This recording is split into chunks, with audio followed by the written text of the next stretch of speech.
ప్రముఖ టాలీవుడ్ నేపథ్య గాయని సునీత మహిళా డ్రెస్సింగ్ స్టైల్పై చేసిన తాజా వ్యాఖ్యలు ప్రస్తుతం సోషల్ మీడియాలో పెద్ద ఎత్తున వైరల్గా మారాయి.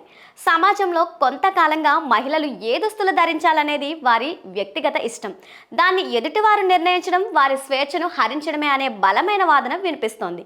దీనిపై సింగర్ సునీత భిన్నమైన అభిప్రాయాన్ని వ్యక్తం చేస్తూ కేవలం నచ్చిన దుస్తులను ధరించడం మాత్రమే అసలైన ఫ్రీడమ్ కాదంటూ చేసిన వ్యాఖ్యలు కొత్త చర్చకు తెరలేపాయి. ఒక వ్యక్తి స్వేచ్ఛ అనేది కేవలం డ్రెస్సింగ్కు మాత్రమే పరిమితం కాకూడదని, ఆలోచనలలో మరియు హక్కుల్లో ప్రతిబింబించాలని ఆమె భావనగా తెలుస్తోంది. ఈ వ్యాఖ్యలు సాంప్రదాయ మరియు ఆధునిక ఆలోచన విధానాల మధ్య సరికొత్త సైద్ధాంతిక ఘర్షణకు కారణమయ్యాయి. సునీత చేసిన ఈ ప్రకటనతో నెటిజన్లు ప్రస్తుతం సామాజిక మాధ్యమాల్లో రెండు గ్రూపులుగా విడిపోయి భిన్న అభిప్రాయాలను వ్యక్తం చేస్తున్నారు. ఒక వర్గం వారు సునీత వ్యాఖ్యలను పూర్తిగా సమర్థిస్తున్నారు.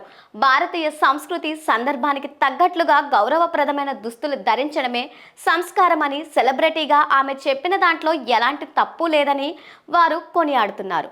మరొక వైపు ఆధునిక భావాలు గల నెటిజన్లు మరికొందరు మహిళా హక్కుల ట్యాక్స్ను సునీత అభిప్రాయాన్ని తప్పుపడుతున్నారని, ప్రజాస్వామ్యంలో ఏ దుస్తులు వేసుకోవాలనేది పూర్తిగా ఒకరి వ్యక్తిగత హక్కని, స్వేచ్ఛని ఏ రూపంలోనూ పరిమితం చేయకూడదని వారు వాదిస్తున్నారు.